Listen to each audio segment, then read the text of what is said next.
আজকে আমার পোলাডারে মিথ্যা অপবাদ দিয়া ফিডাইয়া মাইরা লইছে, পিটাইয়া মাইরা নিয়ে থানাত নিচ্ছে, থানার মধ্যে নিয়ে অবহেলা করে তারে পানি খাইতে দিছে পুলিশের সামনে গাড়িতে। যারা মারছে তারা বলতেছে পানিও খাওয়ান যাইতো না। এই ভিডিও ফুটেজটা আজকে আইছে আমার কাছে। একটু পানি ছেছে, পানিটা বলে দেয় নাই, আবার হেলাইবে বলতেছে। এখন আজকে আমার সুন্নিরা লাশ লয়ে গেছে থানায়, পুবাইল থানাতে। যাওয়ার পরে গাজীপুর যাওয়ার পরে মামলাটা রাখে নাই। হত্যাকারীর পক্ষে 500-700 লোক আইসা পড়ছে, না মামলা নন যাইতো না। দেশ না স্বাধীন নিছে, যার কাছে যা তার কাছে কথা দেশ কয়। এই বৈষম্য ঠিকই রয়ে গেছে, কথা কোন ঠিক না বেঠে? আমরা সুরত উদ্যানে প্রোগ্রাম করতে পারি না, আরেকটা গোষ্ঠী প্রোগ্রাম করে, আবার আমাদেরকে দেয় না, আবার 3 তারিখে আরেকটা গোষ্ঠীকে দিতেছে। এই বৈষম্য রয়ে গেছে। এই জন্য বোঝা গেল এই দেশের যার কাছে দেশ যা তার কথাই কর। তো সুফিয়ানা বক্তব্য আমরা সামনে দিয়েন না, ওকে আল্লাহর ওলি হয়ে গেছেন গা, এটা আমরা সামনে দিয়েন না। সবই দেখতেছি, কোর্ট কাছারি অফিস আদালত সব খাইতেছে সাধু বেশে কিছু ভদ্র মানুষগুলা, আর আমাদের বাজার টাজার লুটপাট করতেছে আবার কিছু লোকরা। হয়তো হাতটা বদল হয়েছে, এর দূরে কর্ম কিন্তু ঠিকই চলতেছে। এখন কি দরকার ছিল? এখন দরকার ছিল সব মিল্লা বৈশা 49টা রাজনীতি দল এক টেবিলে বৈশা সবার থেকে পরামর্শ নিয়া সুন্দর করে মিলেমিশে একটা রাষ্ট্র উপহার দেওয়া দরকার ছিল, কথা কোন ঠিক না বেঠে? আপনি আমার ভাই মেরে ফেলবেন, আমার ভাইয়ের মামলা নিবেন না, আপনি এক মাঠে একজনকে প্রোগ্রাম করতে দিবেন, আবার আমাদেরকে দূরে ঠেলে রাখবেন। এটা বৈষম্য। এই বৈষম্যের বিরুদ্ধে প্রয়োজনে আরেকটা প্রতি বিপ্লব হবে, কথা বলেন ঠিক না বেঠে?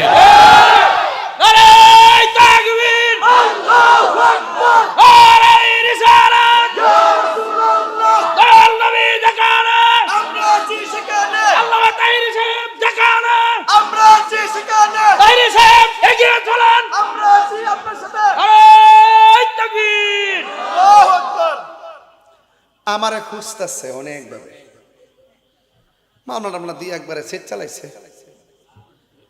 আমি কইছি বাবা আমি তাহির হুজুর, আমার হাতের কবজির দাম আছে, এই হাত দিয়ে আমি জীবনে নবীর বিরুদ্ধে লিখি নাই।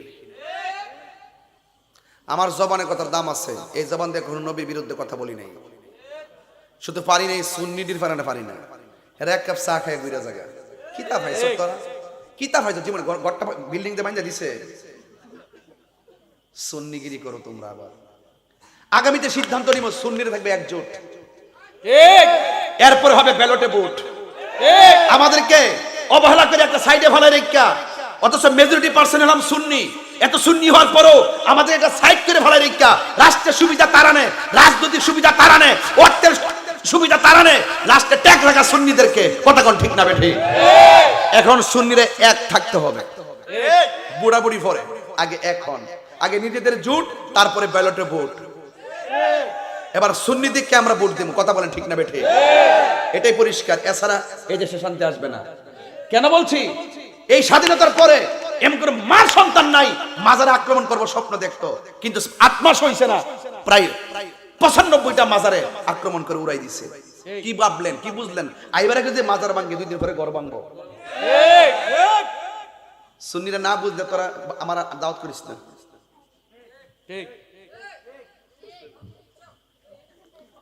এরা যখন সময়টা আসে কোনো না কোনো ভাবে জায়গা, লাস্টে আমরা বলির পাঠা হই। আগে নিজেদের জোট, তারপরে ব্যালটে ভোট, কথা বলেন ঠিক না বেঠে? তো সাহাবায়ে কেরাম কিভাবে লালন করছে? রাসূল বলছেন মাঠে নামো, নামছিনি, কথা কয় না, আরে নামছিনি। রাসূল বলছেন যাও, তুমি যাও, তোমার পরে তুমি, তোমার পরে তুমি, তোমার পরে তুমি। যেইভাবে সিরিয়ালটা দিছে ঠিক এইভাবে শহীদ হয়ে গেছে। এর দ্বারা প্রমাণ হয় আমার নবী গায়েবের খবর দেন ওয়ালা, কথা কোন ঠিক কিনা বলেন? এরপরে কি নবী কি গায়েবের খবর, যার নাম শুনিলে চমকে ওঠে দিল বেকারার হয়ে যায়, গায়েবের খবর দেন ওয়ালা এলো রে মক্কায়, ঠিক কিনা বলো? তুমি কে আমি কে? সুন্নি, সুন্নি, নীরব না বিপ্লব? বিপ্লব, বিপ্লব। চিন্তা করেন না, এই আপনাদের এই পাগলটা ফালাই দেওয়ার কোনো পারছেন না। এটা একটু মাথায় রেখেন, বিশ্বাস করেন, দেখবেন সুন্নি জামাতটা এই দেশে ধর্মের প্রতিনিধিত্ব করবে ইনশাআল্লাহ। একটু খালি মিস কল দিছি ঢাকা পরশুদিন, পুরা দেশ কাঁপা উঠছে। একবার ইহানো দে, একবার হিয়ানো দে, একবার উহানো দে, একবার 2 ঘন্টা, একবার 1 ঘন্টা তাড়াতাড়ি শেষ করেন। মাথা নষ্ট হয়ে গেছে গা। কথা কোন ঠিক না বেঠে? মাথা নষ্ট হয়ে গেছে গা। দেখবেন বাংলাদেশে কিছু লোকের মুখে ইসলাম আছে, ভিতরে ইসলাম নাই। এরা হইলো মুখে আছে কিন্তু অন্তরে ইসলাম নাই। আছে কিনা বলেন? তা আমার একটা টার্গেট ছিল কি, যেহেতু হুজুররা বহুদিন পর একটা বাংলাদেশের সুযোগ পাইছে, সব ইসলামী দল একসাথে হইয়া মনে হয় একটা মিটিং করবো, কইরা মনে হয় একটা প্ল্যাটফর্ম যাইবো। ও মা গো মা, দিহিজি রোহনের হাত করা গোড়া একটু হেরা হেরা আলাদা প্যানেল করছে। সুন্নিরা রোহিঙ্গা বানাই দো, এরা বেদাতি, এরা মাজার ফোজারি, মাজার ভাঙ্গে হমান করে লাও। রাইটনি এরকম পরিস্থিতি করছি নি? এখানে থেকে ফারিন আপনার লাগে এক কাপ চা খাই, একটা টুস বিস্কুট খাইয়া আমরা গোড়ার থেকে এটা করেছি, গোড়ার থেকে এটা করেছি। হ্যাঁ আমরাও যাবো, কিন্তু সুন্নিরা আমরাও যাবো, এই দিক দিয়ে যাবো, কিন্তু একসাথে যাবো। ঘরের লোকটি আর ভাগ হইেন না, মন থাকবো, মন থাকবো, আর ভাগাভাগি নাই। আমরা সব সুন্নি এক হইতেইব, নাইলে আমরা সামনে বিপদ আছে। কথা কোন ঠিক কিনা? এবার আসেন দেখি আমার নবী কি বলছে। ওই সাহাবীর ডান হাতটা কেটে ফেলে দিছে, বাম হাতটা কাইটা ফালাইয়া দিছে। প্রথম জন শহীদ হইয়া গেছে, দ্বিতীয় জনের 2টা হাত কাইটা জমিনের মধ্যে ফালাইয়া দিল। বন্ধুরে আমার, ও আমার গিলা তোলের বাবারা, ও মাধবপুরের বাবা জিরারি, ও যুবকের দল, এই সাহাবীটা যখন মাটির মধ্যে পড়ে গেলেন, ইন দি মিন টাইমে দাঁত দিয়া তলোয়ারটারে কামড় দিয়া ধরলেন। এরপরে ওই বিয়াদবরা প্রথম সাহাবী শহীদ হলো, দ্বিতীয় সাহাবীর 2 হাত কেটে ফেলছে, ওই হাত একটা টান্দা ছিঁড়া ফেলছে, আর ওই দাঁত দিয়া কামড় দিয়া তলোয়ারটারে ধরলো। ওই তলোয়ারটা ধরার পরে ওই কিছু কিছু মানুষ আইসা, এখন তো সাহাবীর 2টা হাত নাই, মুখ দিয়া কি করবে, এমন ভাবে সাহাবীটারে আঘাত করেছে।